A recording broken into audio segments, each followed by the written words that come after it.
2,000 women vied to marry the white Lycan king, but were shocked when he chose the silent Omega.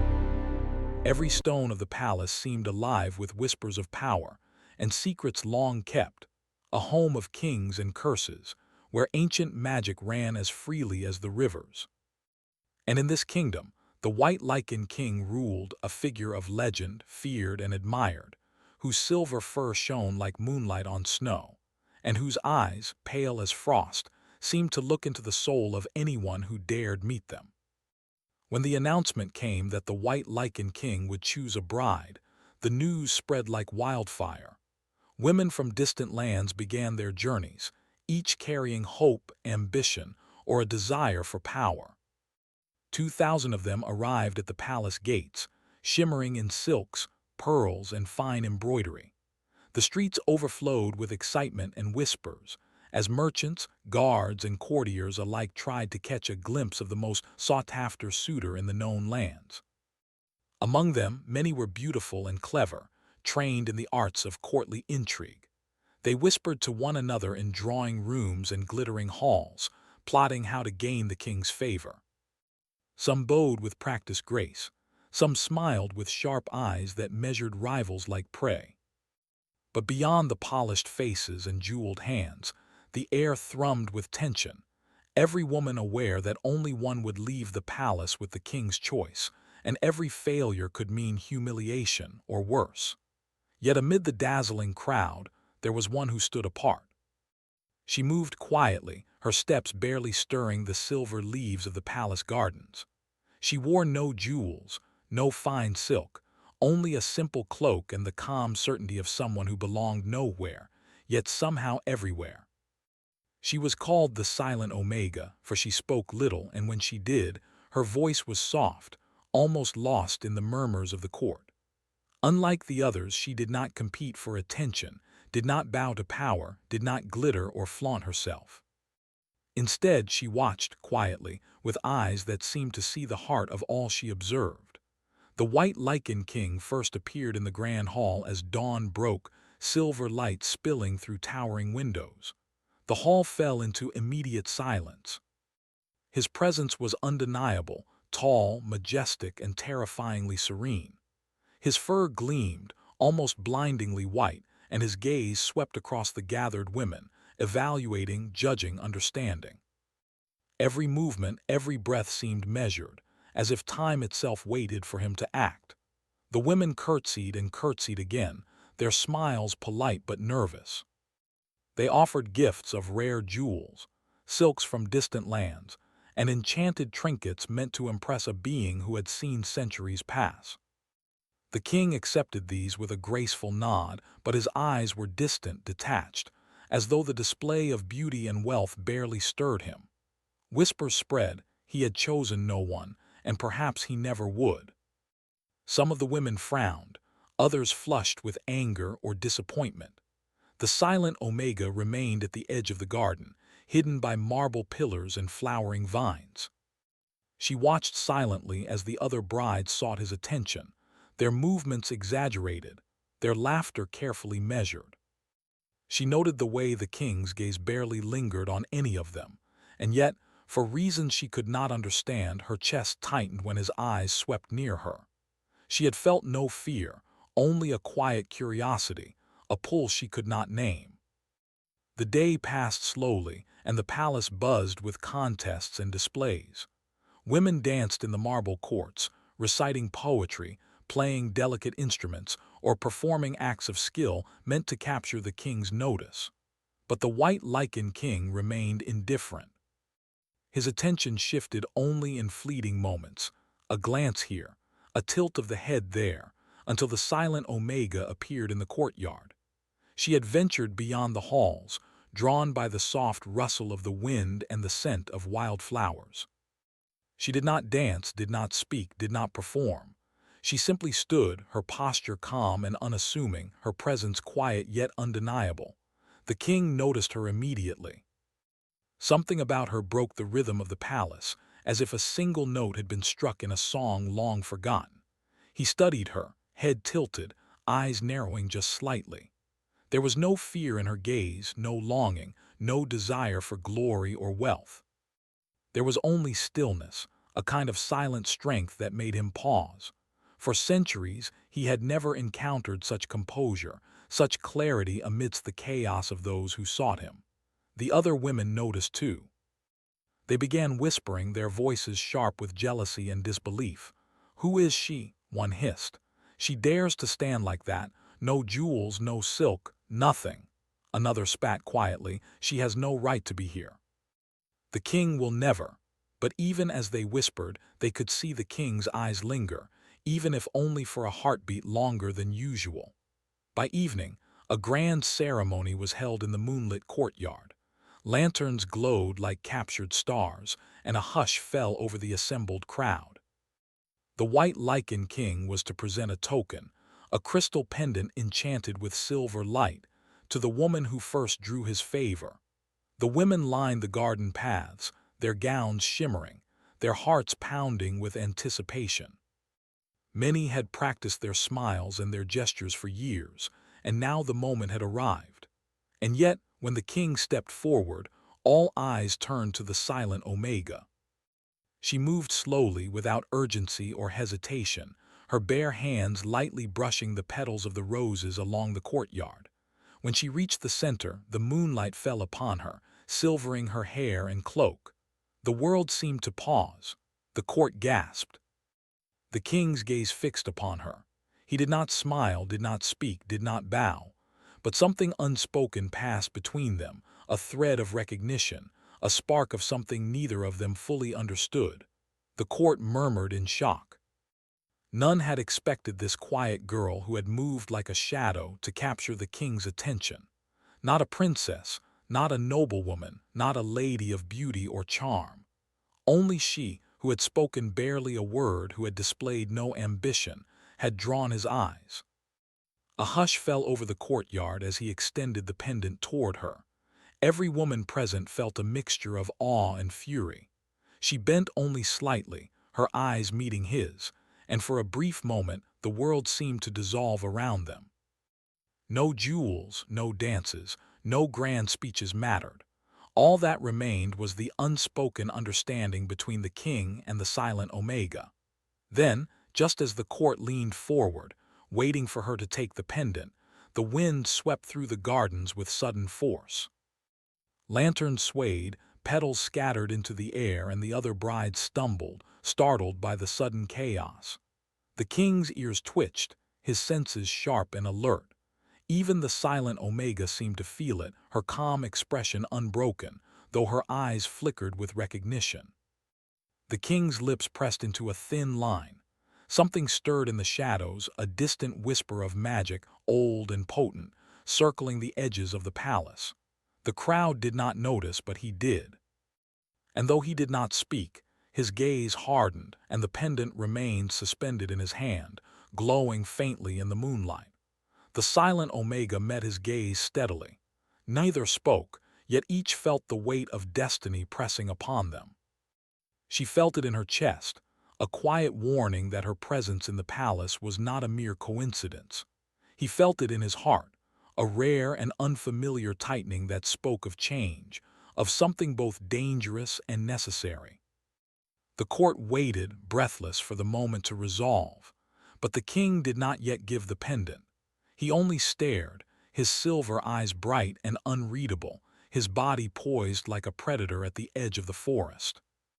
The silent Omega remained still, unflinching, and in that silence a story began, one that would challenge the power of kings, the ambitions of women, and the deep, hidden magic of the world itself. As the night deepened, the first stars appearing in the sky, the king finally lowered his hand, allowing the pendant to hover in the air, not yet claimed, not yet rejected. The court held its collective breath. The silent Omega did not move. And for the first time in centuries, the white Lycan king felt the stirrings of something he had long forgotten: fascination, curiosity, and the faintest trace of longing. And so, the palace of white marble and silvered spires settled into a tense, expectant silence. 2,000 women had arrived hoping to win a king, but all attention had fallen upon the silent figure at the edge of the gardens. The Omega had stepped into the story, and neither she nor the king could yet know where it would lead. Cliffhanger.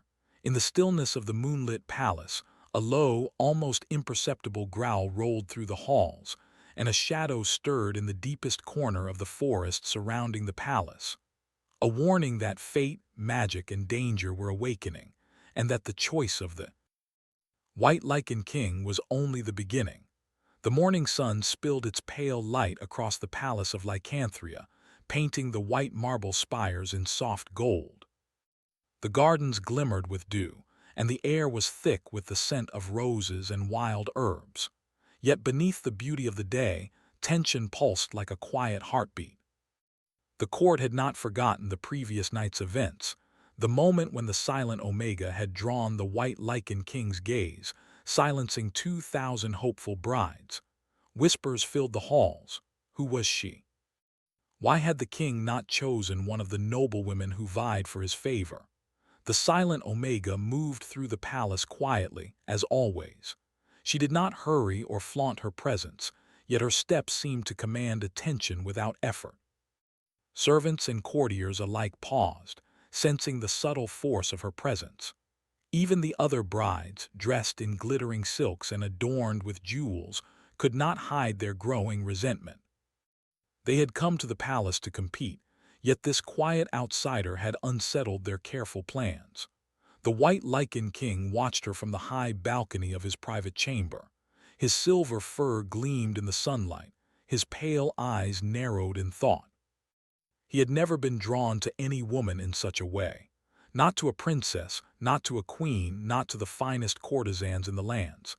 Yet the silent Omega stirred something within him, a curiosity, a tension, and a faint echo of something he had long believed lost: longing.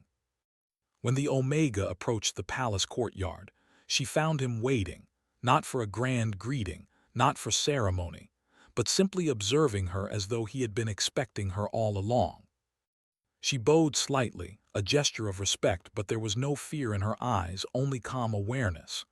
"You do not seek to impress," the king said quietly, his voice low and melodic, carrying a weight that silenced even the nearby guards. "I have nothing to impress with," she replied softly, her voice barely rising above the rustle of leaves. The simplicity of her words unsettled him. In a court filled with flattery and deceit, she spoke only truth, and in that truth she revealed more than any jewel or display ever could. The king stepped closer, his presence overwhelming, and yet she did not retreat. She met his gaze steadily, as if she were neither afraid nor eager, merely aware. The days that followed were filled with subtle tests and trials, though none were openly declared. The king watched the other brides, noting their every move.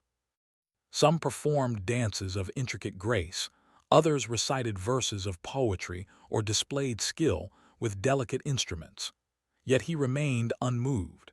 Each performance felt hollow compared to the silent presence of the Omega, whose only act was to exist with quiet dignity. The silent Omega herself felt the pull of the king's attention.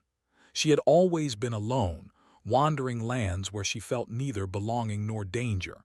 Yet here, in the center of the grand palace, she sensed that her life had changed.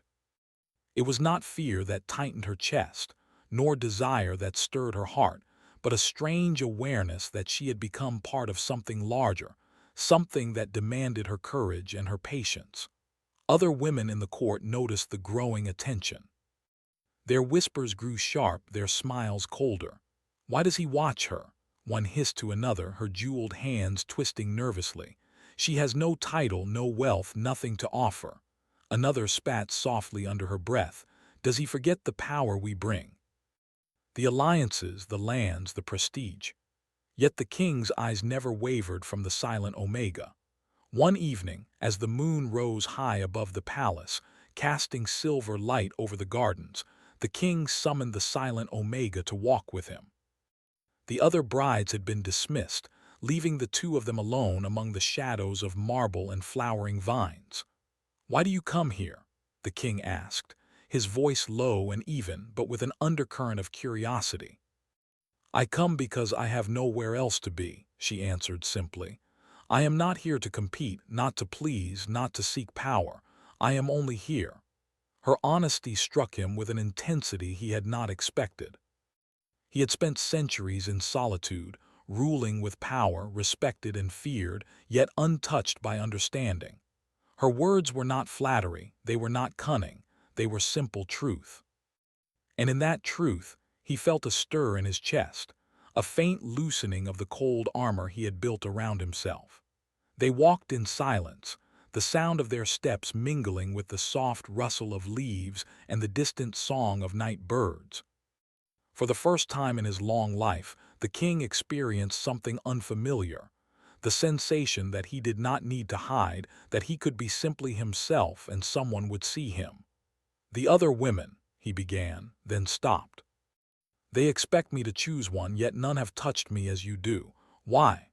The silent Omega did not answer immediately. She looked to the moon, its light silvering her hair. "Perhaps because you were not seeking to be touched," she said softly. "Perhaps because they offered what you already had, appearances, wealth, obedience. I offered nothing, and yet I came." The king's ears twitched, a sign of emotion in his kind, and he lowered his gaze to meet hers. The tension between them was thick, a mixture of restraint, curiosity, and something deeper, the first spark of connection that neither fully understood. Over the following days, their encounters continued. She would appear quietly in the library, in the garden, or by the palace fountains. They exchanged few words, yet every look, every gesture carried meaning. The king began to test her in subtle ways, asking questions of history, of magic, of the lands beyond his borders. She answered simply, honestly, with insight that surprised him. Unlike the other brides, she did not attempt to please, only to be herself. Meanwhile, the other women of the court grew restless. They plotted, whispered, and tried to draw the king's attention back to themselves. Some attempted to corner the Omega, to shame or intimidate her, yet she remained calm, never striking out, never retreating. Her silence was not weakness, it was strength, and the king noticed it all. One evening the tension reached a new height. A feast was held in the grand hall, lanterns glowing and music playing softly. The 2,000 brides were present, each adorned in jewels and finery, each hoping to finally capture the king's favor. He moved among them, his attention measured, precise, yet inevitably returning to the silent Omega, who had taken a quiet seat at the edge of the hall. A noblewoman stepped forward, offering a golden chalice encrusted with jewels. "Your Majesty," she said, her voice melodic, "I offer this gift in honor of your greatness." The king accepted it with a nod, yet his eyes remained on the Omega. Finally, the other brides realized what had become clear to the entire court. The silent Omega had become the center of the king's attention, not by her beauty, nor by her status, nor by her wealth, but by her quiet strength, her honesty, and the calm that seemed to follow her wherever she went. They seethed with jealousy, their whispers growing sharper, their resentment more obvious. The king and the Omega stepped out into the palace gardens after the feast, seeking the quiet of moonlight and flowers. A silver breeze stirred the petals, carrying the scent of roses and wild herbs. "You are not like them," he said softly, his voice almost a whisper. "You do not seek to take, to compete, to control. Why?" "I have no desire for power," she replied, "no desire for wealth, no desire to be chosen. I only seek to understand, to observe, to be." He studied her, every feature, every expression. He realized that this calm, quiet presence was stronger than any display of strength he had ever seen. She held her own against his power, not by force, but by simply being herself. And in that strength he found something he had not felt in centuries: respect, trust, and the faintest stir of longing. For the first time he allowed himself a moment of vulnerability, leaning close to her under the silver light. "I do not know why I am drawn to you," he admitted, his voice low and honest. "But I cannot look away, and I do not want to." The silent Omega met his gaze steadily, understanding without words. She had always walked through the world alone, yet here, in this palace, she felt a strange sense of purpose, not because she sought power, but because she had found someone who could see her for what she truly was. Yet even as their bond began to form, danger whispered on the edges of the palace. A shadow moved beyond the gates, a dark presence that stirred in the enchanted forest surrounding Lycanthria. The court did not notice, and the king did not speak of it, but both he and the Omega felt it, a faint, lingering warning that their growing connection would be tested in ways neither could yet imagine. As dawn approached, the king and the Omega stood together in the quiet gardens. The air was still, the petals of roses glistening with dew, and the palace slept under the watchful eye of the moon fading in the morning sky. "You will be watched," he said finally, his voice low, a mix of warning and care. "Not all will accept this, whatever this is between us." "I do not seek their acceptance," she replied, "only yours." For a long moment the world seemed to pause, holding its breath. 2,000 brides had come hoping to capture a king, but it was the silent Omega, quiet and unassuming, who had captured something far more powerful: the heart and attention of the white Lycan king. Cliffhanger. As the first light of dawn crept across the palace, a sudden howl echoed from the depths of the forest, not the howl of wolves, but something older, darker, and far more dangerous. Both the king and the silent Omega froze, sensing that the calm they had found together was only the beginning, and that forces beyond the palace walls were stirring, ready to challenge their bond and the fate of the kingdom itself. The palace of Lycanthria lay in an uneasy silence the morning after the howl from the forest. The wind carried a chill, and the roses in the garden seemed to shiver as if sensing a hidden danger. Though the white Lycan king and the silent Omega had grown closer over the days, the world around them now reminded them that peace was fragile, and fate rarely waited for quiet hearts to settle. The king moved through the halls with a purpose he had not felt in centuries.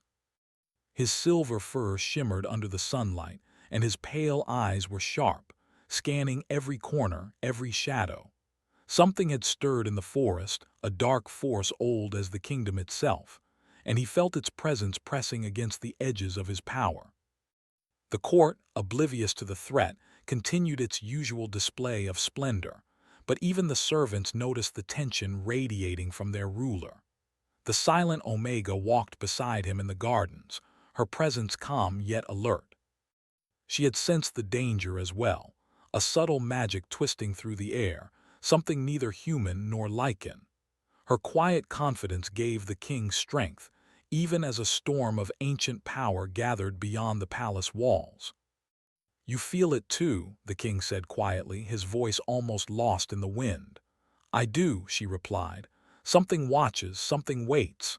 He nodded, ears twitching, tension threading through his body. "It is the curse of my line. My ancestors bound it to the kingdom. I have kept it at bay for centuries, but it grows restless. Only one who can face it without fear, without greed, can help me now." The Omega's eyes widened slightly, but her voice remained steady. "Then I will face it. I do not fear shadows that seek to frighten me." The king studied her.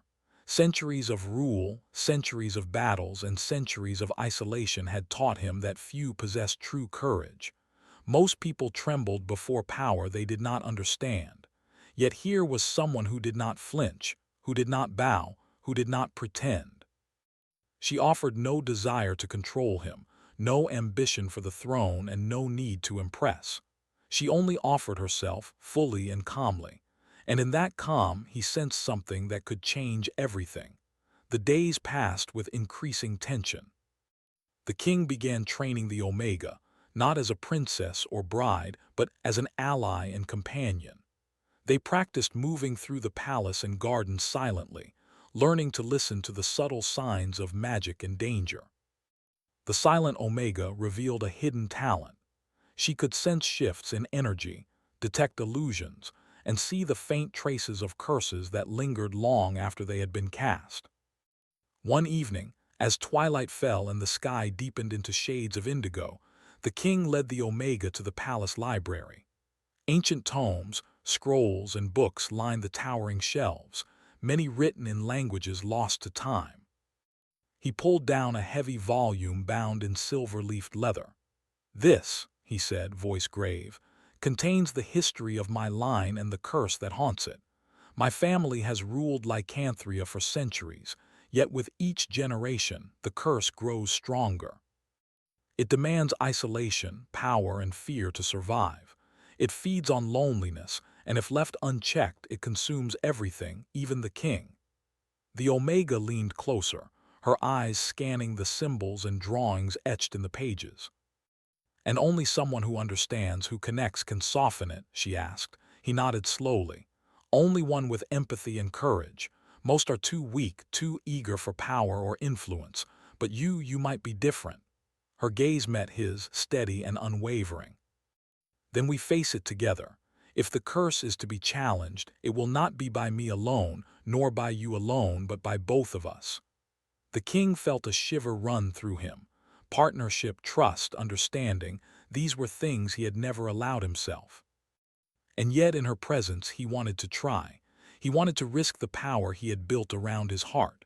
That night, the palace was restless. The shadows seemed longer, darker, moving of their own accord.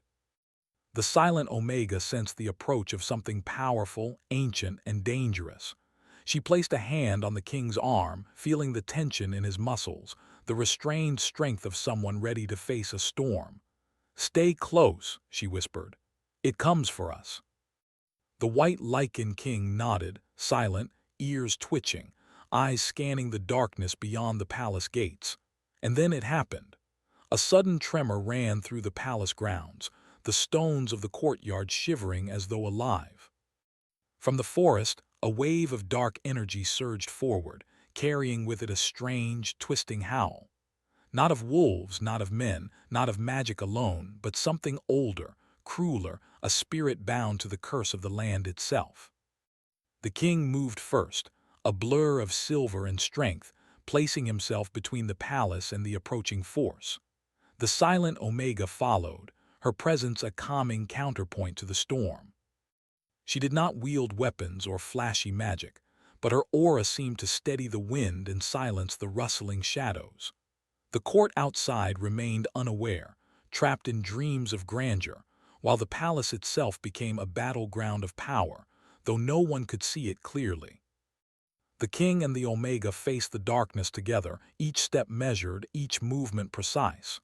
"You must trust me," the king said, his voice low, steady, yet carrying the weight of centuries. "I do," she replied, "and I trust you to lead, but I will not hide. I face this with you, not behind you." Their connection, forged through quiet moments, shared understanding and growing respect, became their strength. The darkness advanced, but it faltered against them, sensing that it could not break a bond built on trust and courage. Then the king saw it, a shadowed figure at the edge of the courtyard, twisted and shifting, eyes glowing with malice. He growled low, a warning, but the Omega stepped forward. She did not flinch. She raised a hand, her voice calm as she whispered words that seemed older than the palace itself.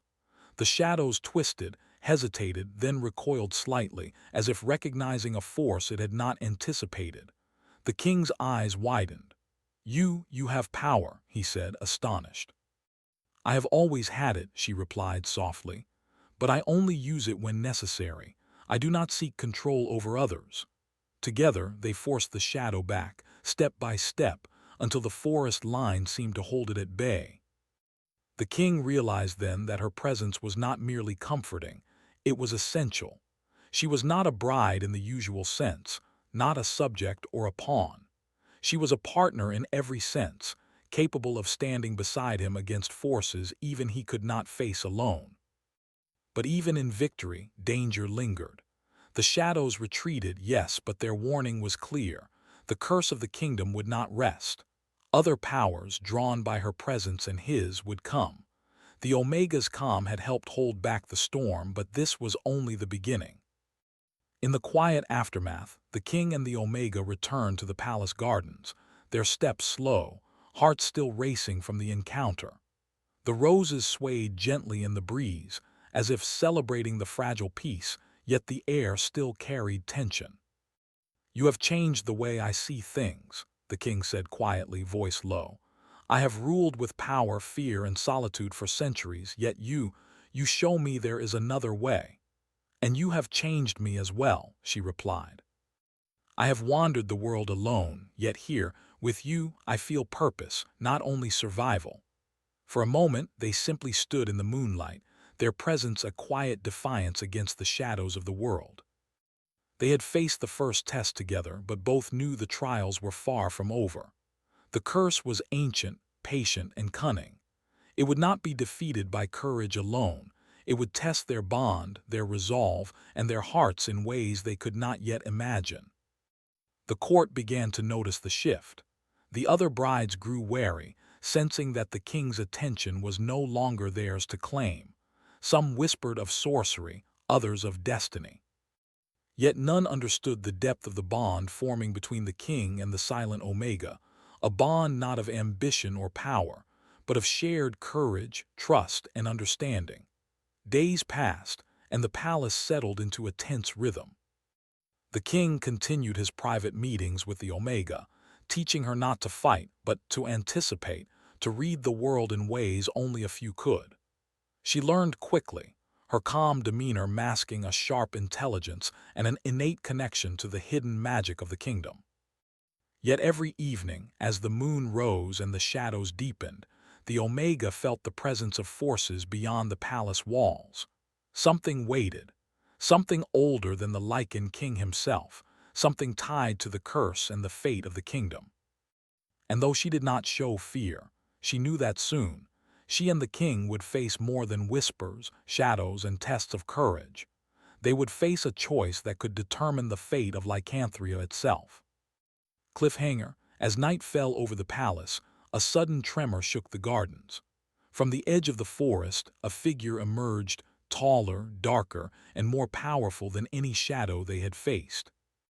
Its eyes glowed with an ancient light, and its voice, when it spoke, carried a command older than the kingdom itself. "The Omega has been chosen. Now the trial begins." Both the king and the silent Omega froze, knowing that the true test of their courage and bond had only just begun. The forest beyond Lycanthria stirred with restless energy, as though the land itself knew the hour of reckoning had arrived.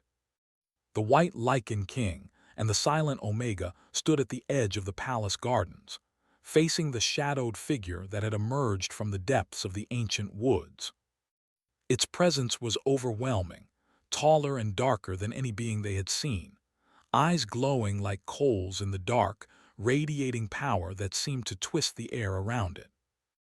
"This is the trial," the figure spoke, its voice deep and echoing, carrying a weight older than the mountains and rivers of the kingdom.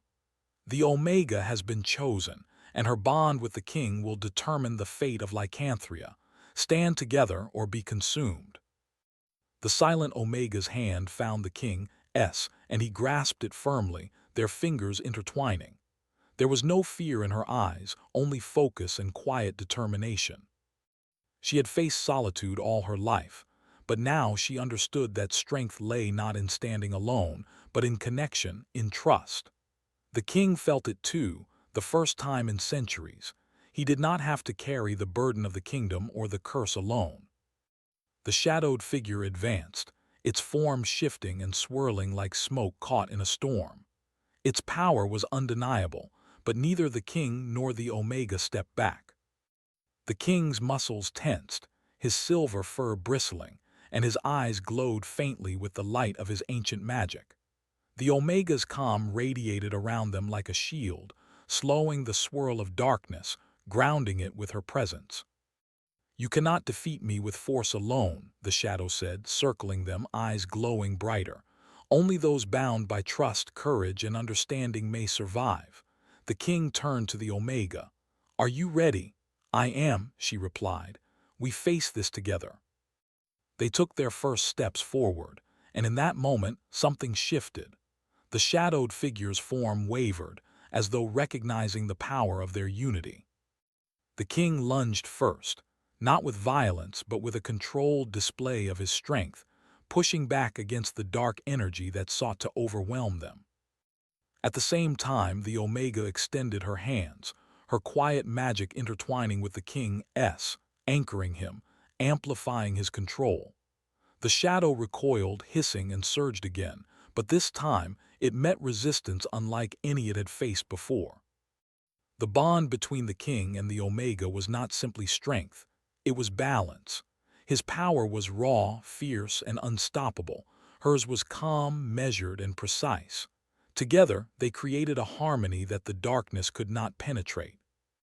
Hours passed in the shifting twilight of the forest edge, the shadows rising and falling like waves in a storm. The king and the Omega moved together with unspoken understanding, their steps and movements perfectly synchronized. Every glance, every gesture communicated trust, courage, and resolve. The shadowed figure, once confident, began to falter. Finally, the Omega stepped forward, voice soft but firm. This kingdom does not belong to fear or shadows. It belongs to those who protect, those who understand, and those who care. You cannot claim it. Her words struck the shadow with a force that no magic could match. The darkness shivered, recoiled, and for a brief moment the forest fell completely silent. The king seized the opportunity, channeling the combined strength of his magic and her calm, focused energy. A brilliant wave of silver light radiated from him, but it was tempered by her presence, turning raw force into pure, controlled power. The shadowed figure shrieked, twisting violently before dissipating into a swirl of smoke and vanished into the depths of the forest. The silence that followed was profound, heavy with the sense of a storm finally past. The king's body relaxed, tension easing, though his eyes still glowed faintly with residual energy. He turned to the Omega, voice low but filled with emotion. "You saved this kingdom," he said, "not with power alone, but with yourself, with us." The silent Omega shook her head slightly, a gentle smile on her lips. "We saved it together. You cannot bear the burden alone, and neither can I. That is the true power." For the first time, the court and the kingdom saw the king and the Omega together, not as ruler and bride, but as equals. The other brides who had once plotted and whispered, now watched in awe and disbelief. This was no ordinary choice, no simple union of wealth, status, or ambition. This was a bond born of courage, trust, and shared destiny. In the days that followed, the palace slowly returned to a calm rhythm. The roses in the gardens bloomed brighter than before, the fountains sparkled with renewed energy, and the wind seemed gentler. The king and the Omega spent their time walking through the palace and gardens, speaking quietly, learning more about each other, and preparing for the challenges that would inevitably return. The court began to respect the silent Omega, not only for her courage and calm, but for the wisdom and insight she had shown. The other brides, though still envious, could not deny the profound effect she had on the king and the kingdom. Some sought to learn from her, while others quietly withdrew, realizing that no flattery or wealth could replace the strength of heart and mind. The king, once isolated by power and fear, now allowed himself moments of vulnerability. He shared stories of centuries past, of battles won and lost, of the loneliness that had haunted him even in his greatest victories. The Omega listened without judgment, offering understanding instead of advice, her calm presence grounding him, showing him that even one who carries the weight of a kingdom can find solace in trust and companionship. One evening, beneath a silver moon and the soft glow of lanterns, the king and the Omega stood together in the gardens. The air was filled with the scent of roses, and the palace walls shimmered like crystal in the moonlight. "You have changed me," the king said, his voice low and sincere. "I thought power and solitude were all I needed, but you have shown me there is another way, strength in trust, in connection, in love." "And you have changed me," the Omega replied. I have wandered the world quiet and alone, but with you I feel purpose, not only to survive but to protect, to guide, to be." For a long moment they simply stood together, hands clasped, eyes meeting, hearts aligned. The kingdom had survived the first test of shadows, but more importantly, they had survived themselves. The bond they shared was no longer tentative or fragile. It was a force as strong as the magic that flowed through lycanthropy itself. Yet even in this moment of peace, the whispers of prophecy lingered. The shadowed figure had spoken of trials and choice, and though the first battle was won, both the king and the Omega knew that destiny was patient, that new challenges would arise, and that their bond would be tested again. But for now, they had each other. They had the courage to face whatever came next, and they had the knowledge that together they could overcome even the darkest forces. The court, once filled with whispers of competition and jealousy, now acknowledged the truth. The silent Omega was not merely a bride, but a partner. The king had chosen not out of duty or expectation, but from recognition of strength, courage, and the rarest gift, understanding. The palace itself seemed to hum with approval, as though the walls and towers, the gardens and fountains, recognized the harmony that had been restored. In the final hours of the night, as the moon reached its peak, the king and the Omega stood upon a balcony overlooking the palace gardens. The wind was gentle, the stars reflected in the marble fountains, and the world seemed to hold its breath in quiet celebration. "You are my equal," the king said softly, "and my bond with you it will endure no matter the trials to come." "And I will stand with you," the Omega replied, her voice steady and warm, "always." As they embraced, a sense of calm settled over lycanthropy. The shadows in the forest had retreated for now. The kingdom was safe. The bond between the king and the silent Omega had been forged through courage, trust, and shared struggle, a bond that no darkness could easily break. Yet in the distant depths of the enchanted forest, a faint whisper lingered. A shadow stirred, small but deliberate, carrying a warning of challenges yet unseen, of forces still watching, waiting. The prophecy had not ended, it had only paused. But within the palace, under the glow of the moon, the white Lycan king and the silent Omega stood together, ready for whatever the future might bring, their hearts intertwined, their courage unwavering, and their love a light strong enough to pierce even the deepest darkness. And for the first time in centuries, lycanthropy felt not only safe, but alive, full of hope, promise, and the quiet, enduring magic of two souls bound together in destiny. End of story.